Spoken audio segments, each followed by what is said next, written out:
Khelo guys, நம்ம இன்றைக்கி பார்க்க போகிற இடம் வந்து வவுனியா நெடுங்கணியில் இருக்கிற ஆதிலிங்கேஸ்வரர் ஆலயம், அதாவது சிவன் கோயில். ஸோ அந்த கோயிலுக்கு போன அனுபவத்தை வந்து நாங்கள் உங்களோட ஷேர் பண்ண போகிறோம். போகிறதுக்கு முன்னாடி ஒரு சின்ன காணொலி என்று பார்த்துட்டு போயிடலாம்.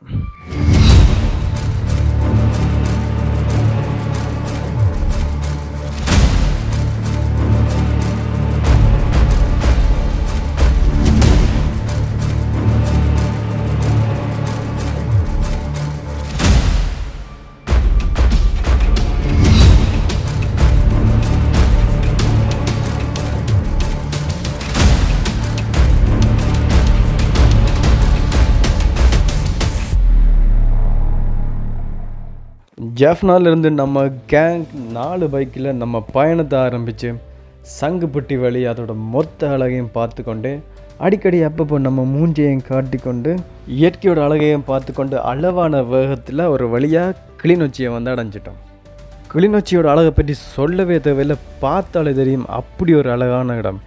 அதையும் தாண்டி நாங்கள் முருகண்டிக்கு வந்து முருகண்டியில் ஒரு கும்பிடை போட்டுட்டு பைக்குக்கும் ஒரு சின்ன ரெஸ்ட்டை கொடுத்துட்டு நமக்கும் பசி எடுத்ததால் நாமளும் கொஞ்சம் சோட்டிஸை வெளுத்து வாங்கிட்டு அடுத்த கட்ட நகர்வாக வந்து புளியங்குளம் சந்திக்கு வந்து முல்லைத்தீவு ரோட்டை பிடிச்சா தான் நாங்கள் நெடுங்கணிக்கு போக முடியும். ஸோ முல்லைத்தீவு ரோட்டு வழியாக நகர்வை தொடர்ந்து சரியான வேகத்தில் போங்கடா பங்கு ஏன்னா உசுறு முக்கியம் உண்டு நமக்கு நாமே சொல்லி கொண்டு வர வழியாக நாம் வந்துட்டவங்க நெடுங்கணி ஆதிலிங்கேஸ்வரர் ஆலயம், அதாவது 4 கிலோமீட்டர். போட்டை பார்த்தாலே உங்களுக்கு தெரியும். அப்புறம் வந்து இந்த பாதை வந்து நாங்கள் நார்மலாக வந்து வரும்போது ஓகே இருக்கும், ஆனால் வந்து மழை டைமில் வந்தோம்னு சொன்னால் சரியான சேரும் சகதியமாக இருக்கும். அதோடு இந்த ரோட்டுக்குள்ளே இறங்கினா சரியாக விசாரிச்சுறாங்க உடனேன்னு சொன்னால் நிறைய பாதைகள் இருக்கும்.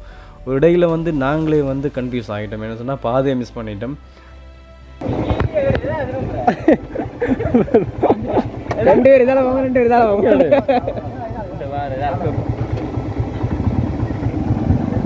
பாதை மாறுபட்டதில் மொத்தமாக கன்ஃபியூஸ் ஆகிட்டோம். எல்லாருமே கன்ஃபியூஸ் ஆகி ஒரு வழியாக இதுதான் பாதைன்னு சொல்லி செலக்ட் பண்ணி அந்த பாதையை தேர்ந்தெடுத்து அந்த பாதை வழியாகவே பைக்கை விட்டாச்சு.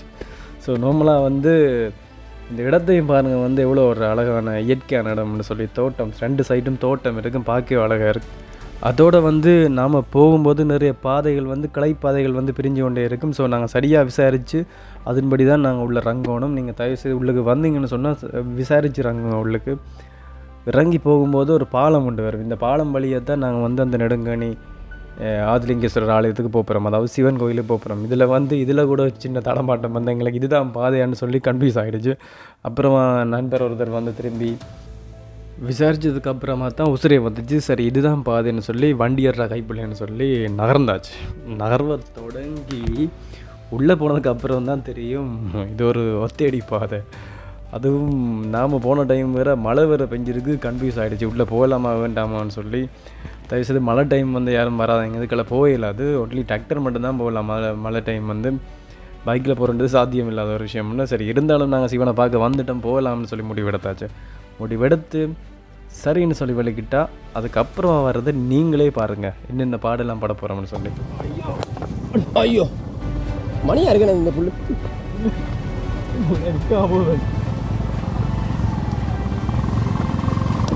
நீங்கள் காஞ்ச ரோட்டில் போடுறங்க,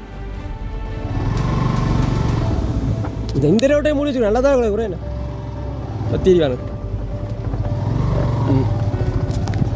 இப்போ அதால் போடும், நான் இறங்குறேன் போடும்.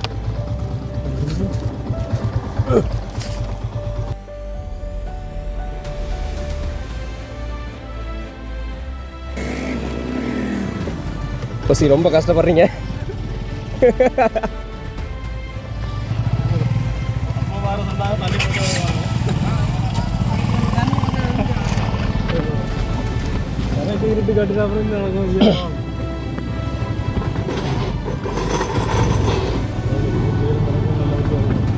கடவுள்கிட்ட போகிறேன், கடவுள்கிட்ட தானே போகிறோம். மக்களே ரொம்ப கஷ்டப்படுறோம்.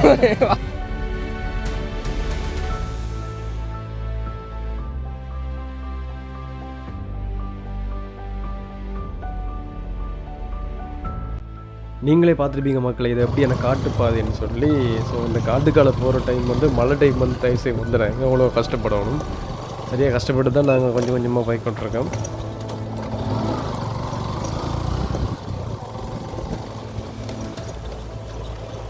அடிக்கடி நம்ம பைக்கெல்லாம் சேத்துல மாட்டுறதும் வெளியெடுக்கிறதுமாவே போச்சு நம்ம நேரம். அவ்வளோ கஷ்டத்தின் மத்தியில் தான் போய்கிட்டு இருக்கோம். இருந்தாலும் இப்படியான அனுபவம் எல்லாம் ஒரு சிறப்பு மிக்க அனுபவம் உண்டு. என்ன சொன்னால், அவ்வளோ ஸ்ட்ரெஸ் இருந்தாலும் இந்த டைமில் நாங்கள் வந்து போகும்போது அந்த ஸ்ட்ரெஸ் எல்லாம் வந்து காணாமையே போயிடும். வாழ்க்கையில் மேலே போல பிரச்சனைன்னு சொன்னால் அது இதுதான் போல் பார்த்தா தெரியும் நினைக்கிறேன். முன்னுக்கு ஒரு கட்டையை போடுறேன் இல்லை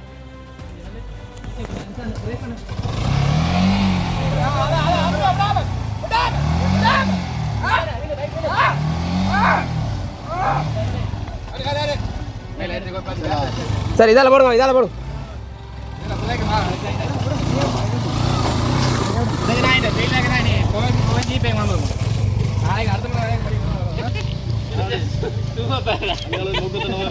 ஒரு வழியாக சேத்துலேருந்து மீண்டு எழும்பி வந்து இந்த பாதை கொஞ்சம் சிகராக இருக்குன்னு சொல்லி ஒட்டியடி பாதையை செலக்ட் பண்ணோம். ஒட்டியடி பாதைக்கு நம்ம கைடு அனுப்பினா அவர் பார்த்துட்டு தம்பி நீ வரலாம்னு சொல்லி சொன்னார். வரலாம் வாங்க. வரலாம் வாங்க. இனியும் வெயிட் பண்ண வேலுக்காகன்னு சொல்லி ஒட்டியடி பாதையை செலக்ட் பண்ணி மொத்தமாக எல்லா பைக்குமே வந்து சேர்ந்தேன் பாருங்கள். இதான் அந்த இடம் பாருங்கள். வந்து சேர்ந்ததுக்கு அப்புறமா ஒரு ரெஸ்டாரண்ட் எடுத்தோம். அதில் வந்து எல்லோரும் வந்து ஒரு வதையை போட்டாங்க. சரி, இவங்க என்னென்ன வதை போட்டாங்கன்னு பார்ப்போம். இந்த அனுபவத்தை பற்றி நீங்கள் உங்களை கருத்து சொல்லுங்கள். நல்லா இருந்துச்சு. நாங்கள் எதிர்பார்க்குற எப்படி ஒரு காட்டு பகுதிக்கு வந்து இருக்குமெண்டு. ஆனால் நாங்கள் நினைச்ச மாதிரி ஒரு பயங்கர வண்டியில் இருக்குல்ல, நம்மளா வந்து போகக்கூடிய மாதிரி இருக்குது. டிலேஷன் உங்களை கருத்து சூடா தாங்க குடிப்போம். கொஞ்சம் நல்லா இருந்து வந்தீங்க. கொஞ்சம் யானைகள் நாங்கள் மானோட நாங்கள் அந்நாட்டுகள் மிச்சதான். அடுத்த உங்களை கருத்து என்ன நிலைமை போகிறோம் சாப்பிட்டு சொல்கிறேன். அவர் தானே இங்கே வந்து சேர்ந்த பிறகு தான் எங்களுக்கு தெரியும் இங்கே உள்ள மக்களால் வந்து இங்கே வந்து பூஜைகள் நடத்தப்படுகின்றன்னு சொல்லி. உண்மையிலே ஒரு அன்பான மக்கள் அவர்கள். நாங்கள் வந்த டைமே எங்களை இன்முகத்தோடு வரவேற்று எங்களுக்கு பிளெயின் டீ எல்லாம் தந்து அவ்வளோ அன்பாக நடந்து கொண்டாங்க. மனசுக்கு மகிழ்ச்சியாக இருந்துச்சு. இந்த இடம் வந்து அம்மன் இருக்கிற இடம். ஸோ மேலே தான் வந்து சிவன் இருக்கிறார். இந்த அம்மன் இருக்கிற இடத்தோட அழகை வந்து நாங்கள் முதல் பார்ப்போம். அதுக்கப்புறமா மேலே போய் பார்ப்போம். சின்ன காணொளி மூலமாக பார்ப்போம்.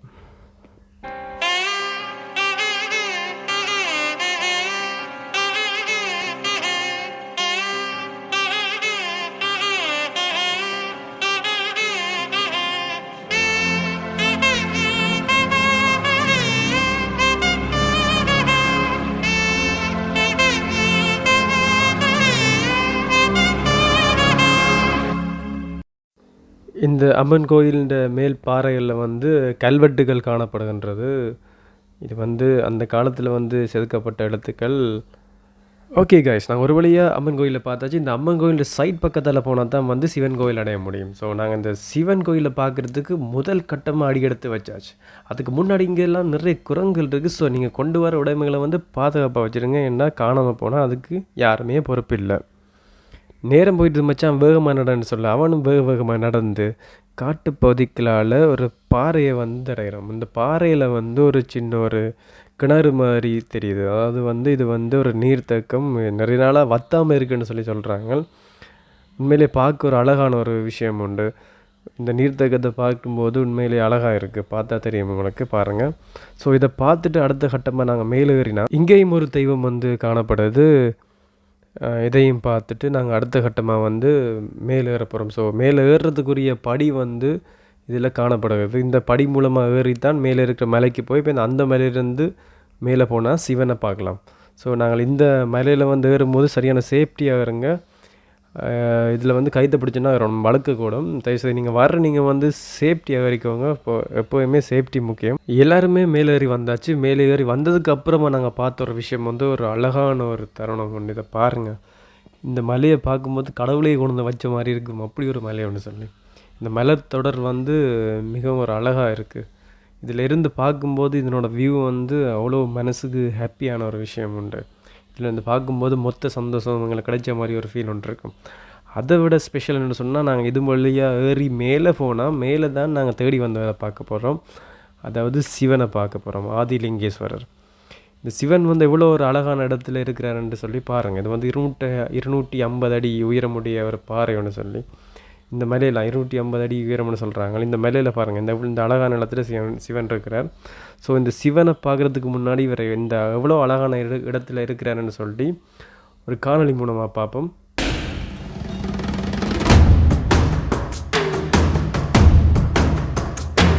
சிவா சிவாய போற்றியே நமச்சிவாய போற்றியே பிறப்பருக்கும் ஏகனே பொறுத்தருள் அநேகனே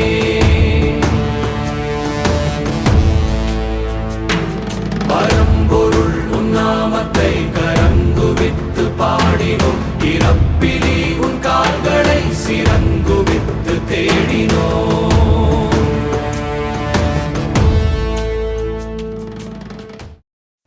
சிவபெருமானை பார்த்த மகிழ்ச்சியில் நாங்கள் மறுபடியும் மலையிலேருந்து இறங்கி தரைவழி மார்க்கமாக காட்டுக்குள்ளே கொஞ்சமாக நகர்ந்து அந்த இடங்கள் எல்லாத்தையும் பார்த்து கொண்டு அடுத்து நாங்கள் பார்த்தது பாம்பு கோயில். இந்த மலை ஷேப்பை பார்த்திங்கன்னு சொன்னாலே தெரியும், இது ஒரு பாம்பு ஷேப்பில் இருக்கும்.